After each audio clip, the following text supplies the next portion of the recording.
getting them all squared away. So if you're just joining us, I'm getting us all set. We have our guests joining us on air very shortly.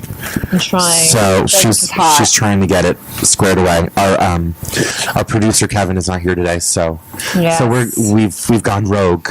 We've gone rogue, and we all know what happens. Who have joined us when Kevin's not here? It's always an exciting show. Yeah, we're peaking, and I cannot figure out why, and that's going to upset me. Yeah. Oh, here we go. So it looks like she's got it. There we go. So just real quick, too, while we're doing the interview, if you have any questions, feel free to comment below on Facebook. We see them, and we will ask our guests as well. So we love when our Facebook followers chime in with some questions, right? So, we do. So take it away, Lauren. So without further ado, we are very excited to welcome to the Homegrown Radio NJ, to the scene airwaves, Marilyn Klaus and Steve Gabry of Ballets with a Twist.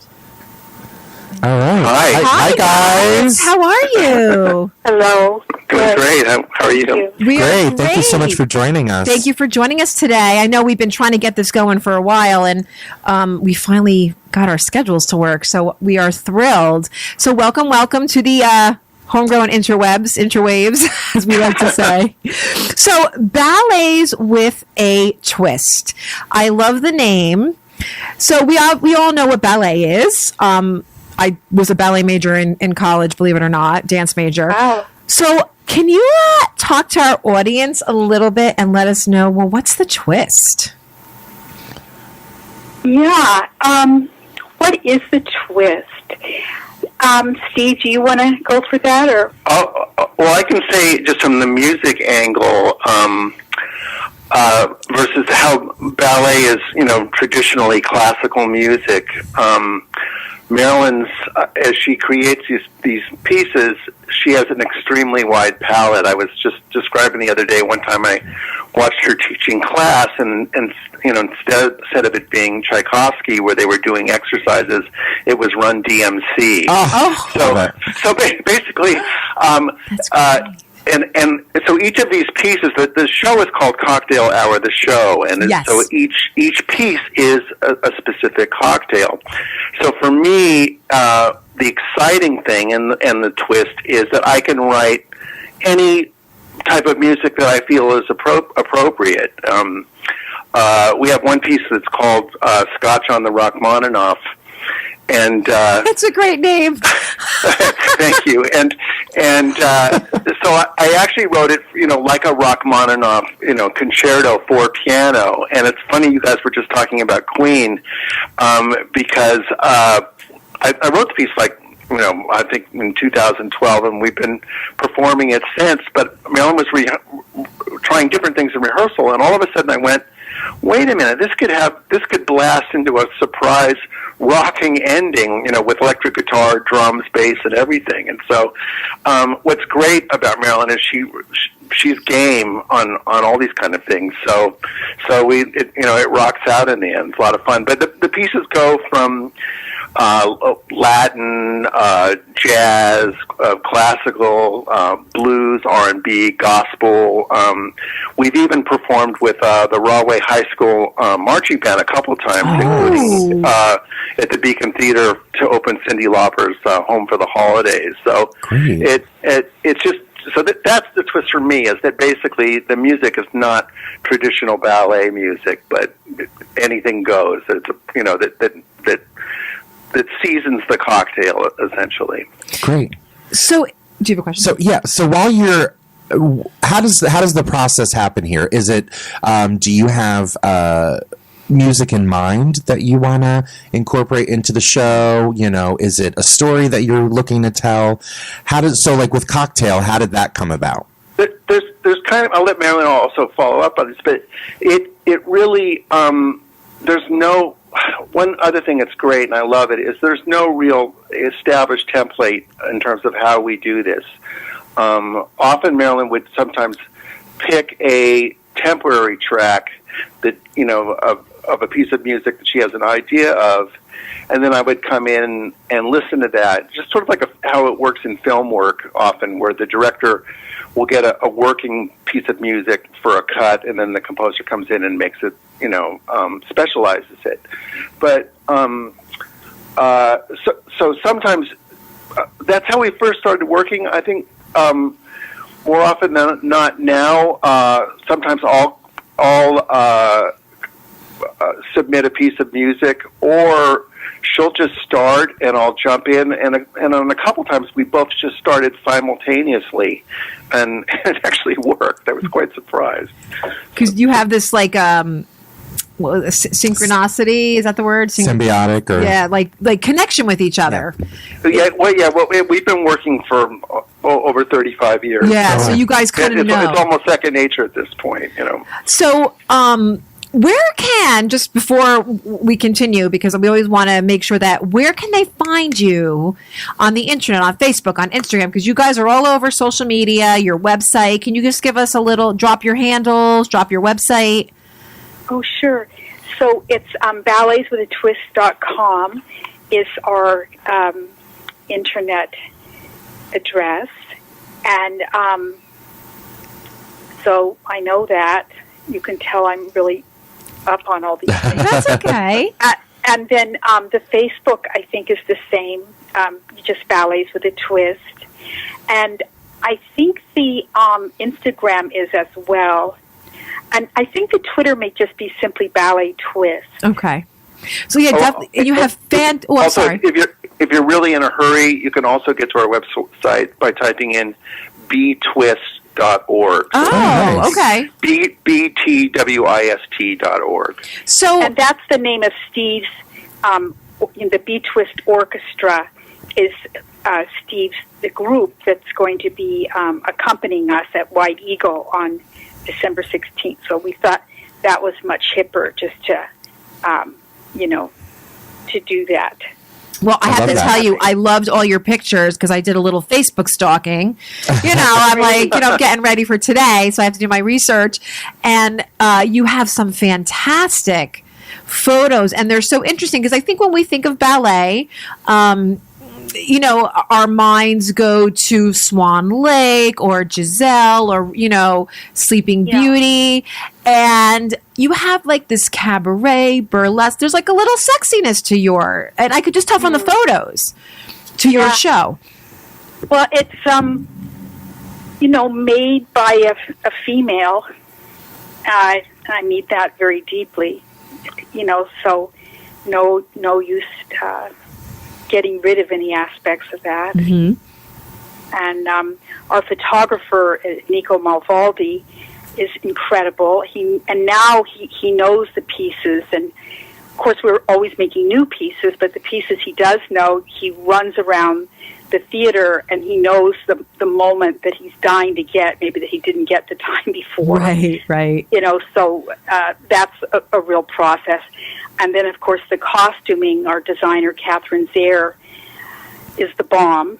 As she, you can just see the costuming. Oh, yeah. It's quite rich and very beautiful, very much to reach out to the audience for beauty and entertainment. Mm-hmm. Sort of the way Americans have been known to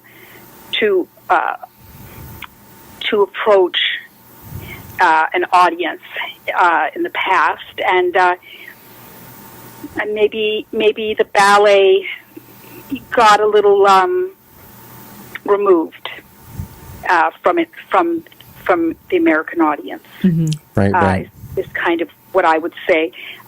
As much as I do adore those classical pieces, and as much as I employ the vocabulary, that vocabulary is eternally modern.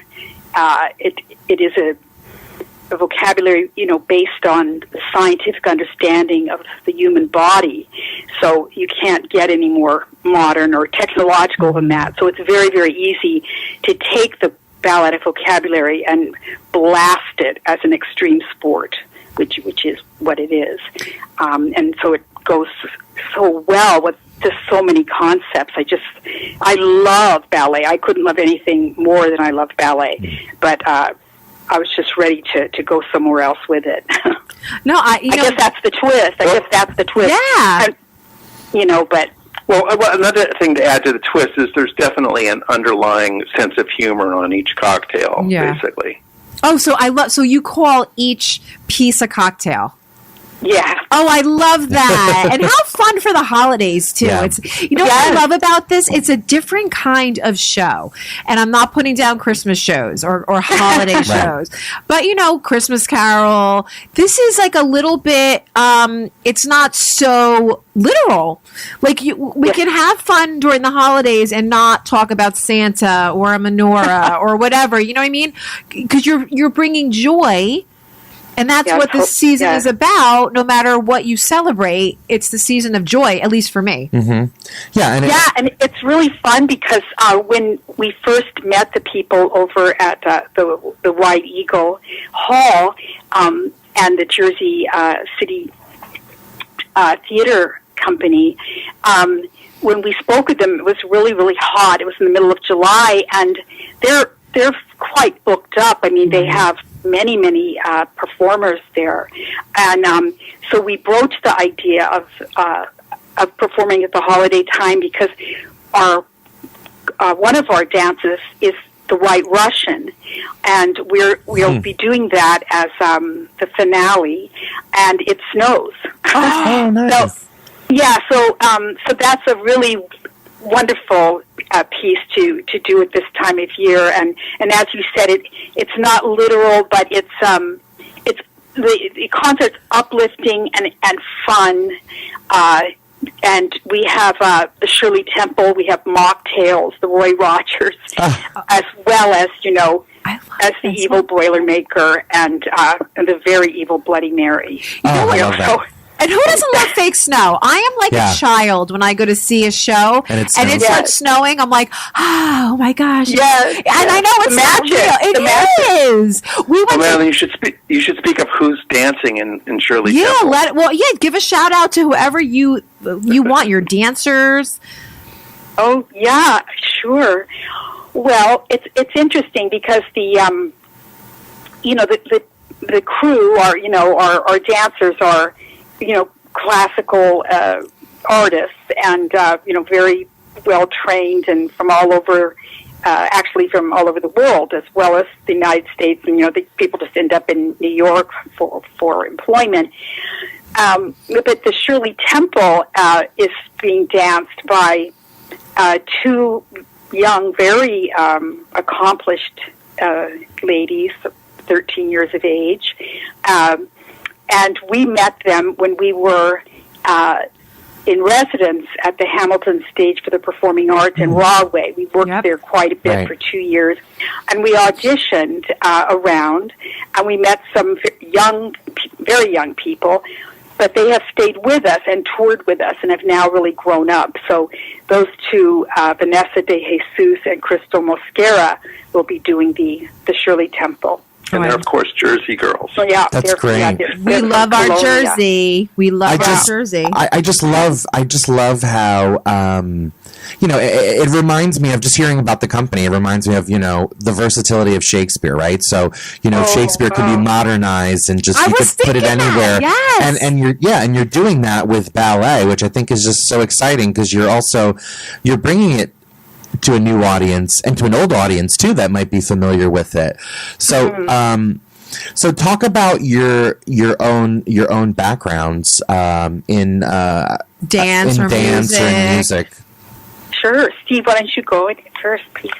Let's see. I'm actually excited because in my band includes two musicians, one singer and our bass player, Lincoln Goins, who's played with just about everyone. I can get to that in a minute, but we were in a band together called Night Flight in San Francisco Bay Area, and we were managed by Bill Graham and had a really great following out there. And our drummer decided to get married in 1977 in New York, so we all decided to move, well, just to come to New York to go to the wedding, and then lo and behold, we all stayed here. So that's what brought me here. But I've actually been working with Barbara Murillo, our lead vocalist, and Lincoln Goines for since before that time, since 1975. But I've kind of had the nice opportunity to work with just a lot of different styles.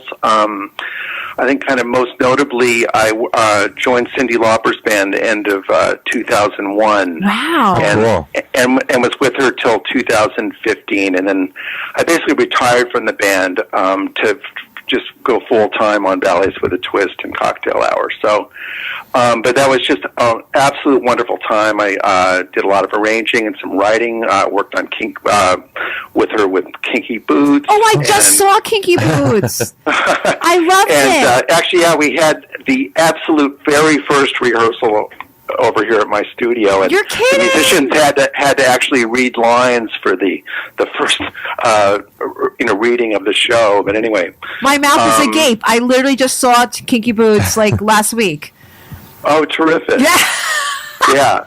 So anyway, working with Cyndi was just a dream come true, and I got to work with many other incredible musicians, or record be on projects like that even Stevie Wonder was on, associated with Cyndi.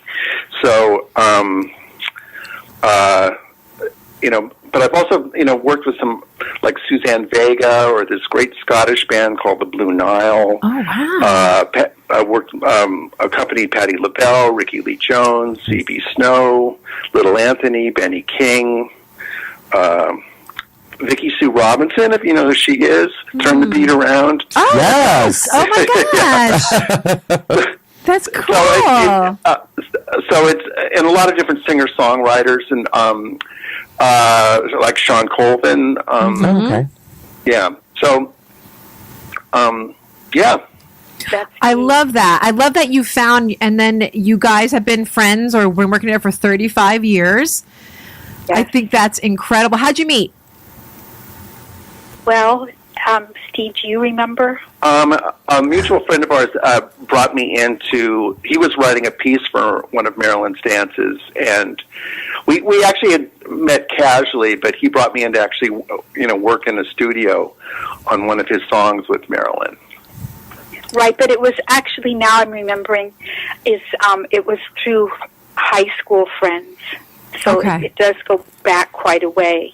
Because I went to boarding school, and so then I met Steve through my friends from boarding school. Yeah, this goes high school. Right, this goes back to the San Francisco Bay Area. Yeah. Oh my gosh, what a great story!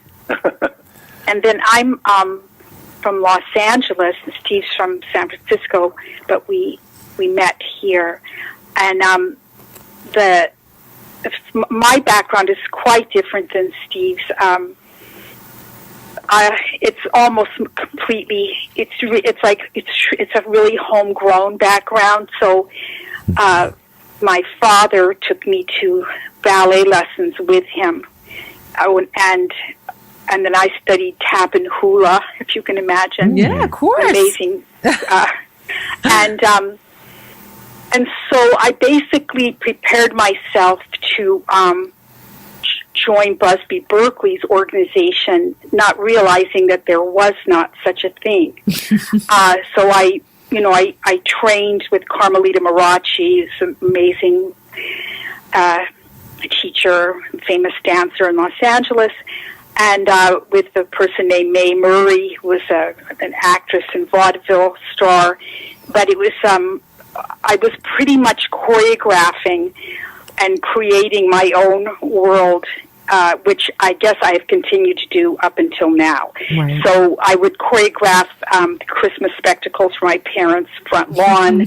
I would do all of the rituals at the Catholic Church down the street. I love that.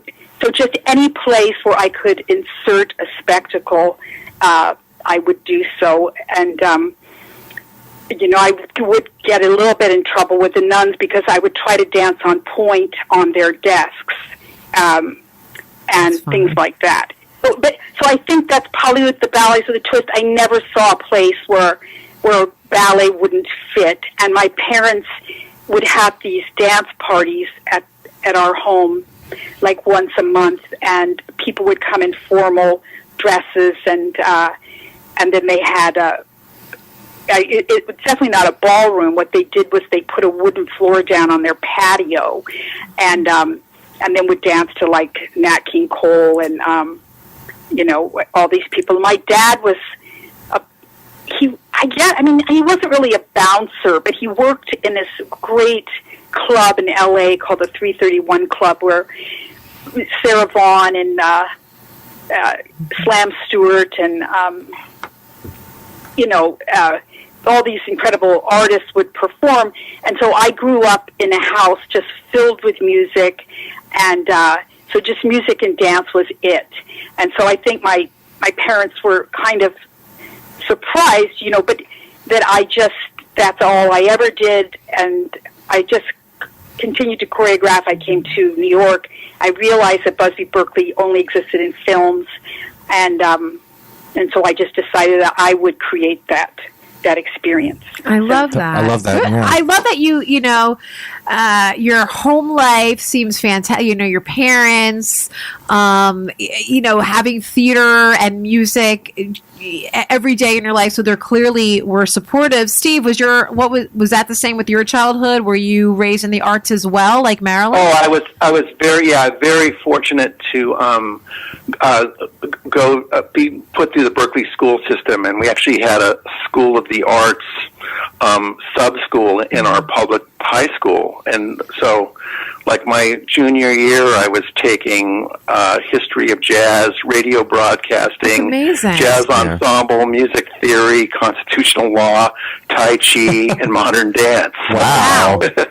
So, very, very fortunate. And it's so important that they keep arts and music in schools, and unfortunately, it's always the first thing that gets cut. I know. And I'm actually I'm back working at a high school. I'm doing I do choreography. I'm a choreographer among the other things. So I'm doing Bright Star, and these kids are so good. And actually, when I get to the school, they have mirrors on the stage and dance bars. They actually have a dance class at this high school.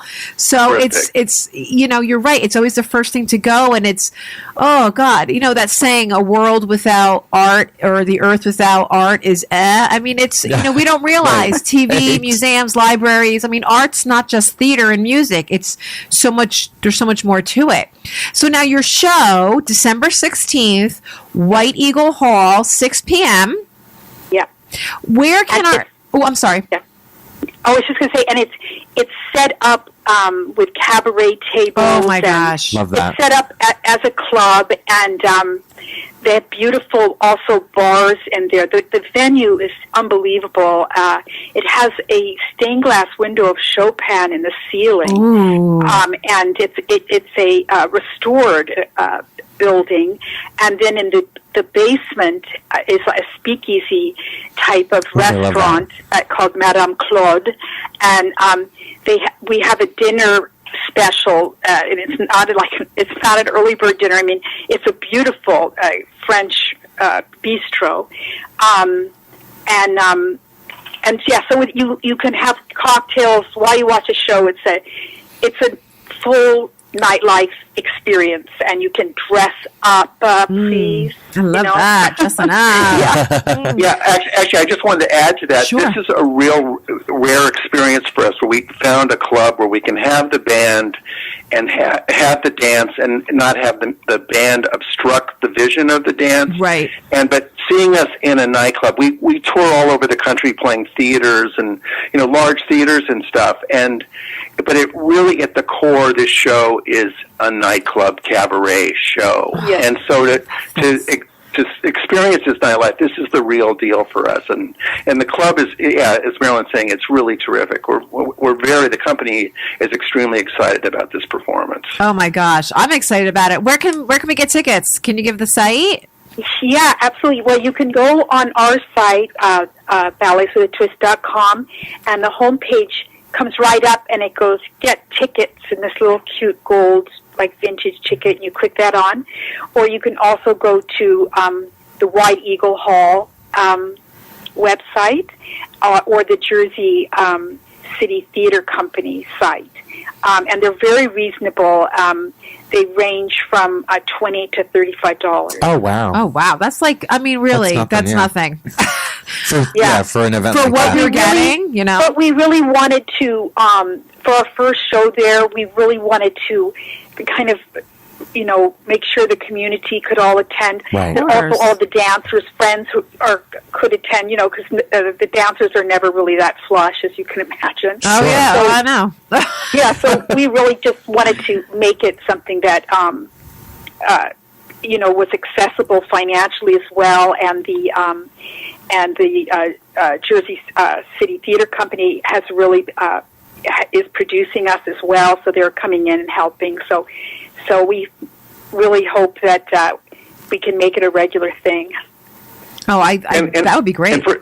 And I was going to just say, for any of our New York friends, it's so easy. It's two stops coming over on the path station to Grove Street Station, and then just a 5-block walk from there. I can get Mel and are downtown people, right? But I can get to White Eagle Hall faster than I can get to the Upper East Side. It's so true. It's so true. Yeah. I always tell my New York friends when they're looking to move closer to Manhattan, I say Jersey City. That's the way to go. Yeah. And especially that area too, that Grove Street area. There's just great restaurants.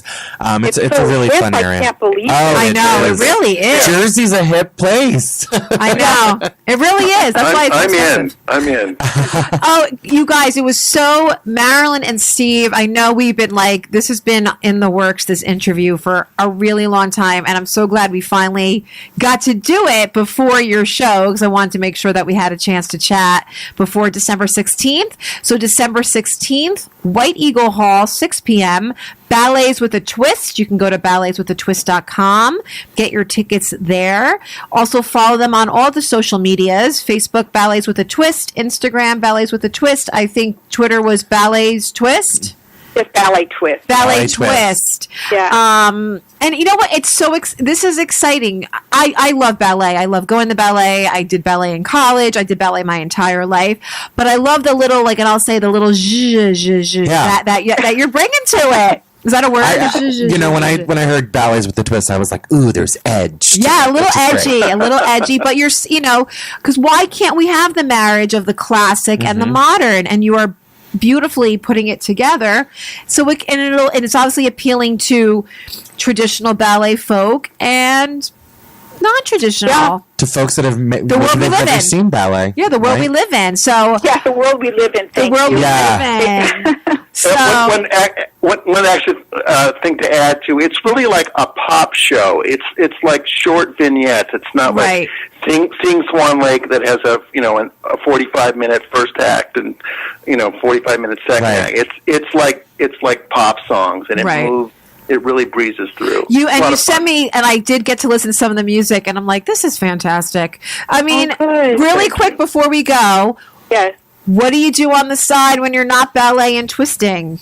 What's your self-care? Or your guilty pleasure? Do you like to go bowling, play pool, little card sharks? I don't know. What do you like to do? I drink a lot of boiled ginger tea. Okay, hey. Yeah. I'm sorry to say I'm a completely obsessed individual. No, listen.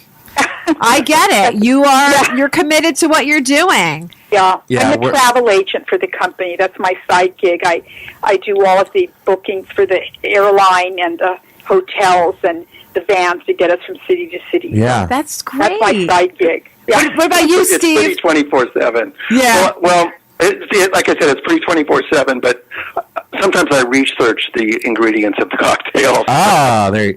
I gotta test them out. Yeah. Steve is doing a beautiful score right now for a film, also. I love how he doesn't mention that. Steve, you're scoring a film. That's no big deal. That's amazing. What film? Can you talk about it or no? No, I can. It's actually a documentary on the guitarist Jeff Golub, who was Rod Stewart's lead guitar player, and Jeff tragically passed away almost 4 years ago, and it's actually a beautiful film about his life, and so it's actually a real honor. And I was in Jeff's band for years and made a couple records with him, so he's a very dear friend. But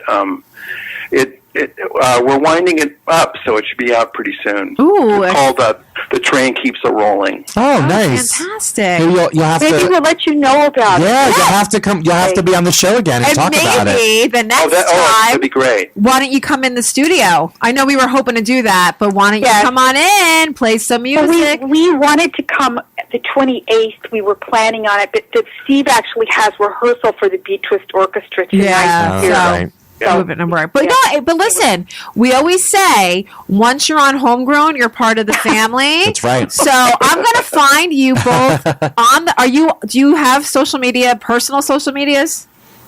I think I do. Yes. Yes. All right, I'm going to find you. We'll find you. I'm going to find you. Send you a friend request. That's it. We're connected. Okay, beautiful. Excellent. You know what? But you, Danny guys. and I always say, we're like, you know what? We've been doing this show now for 3 years?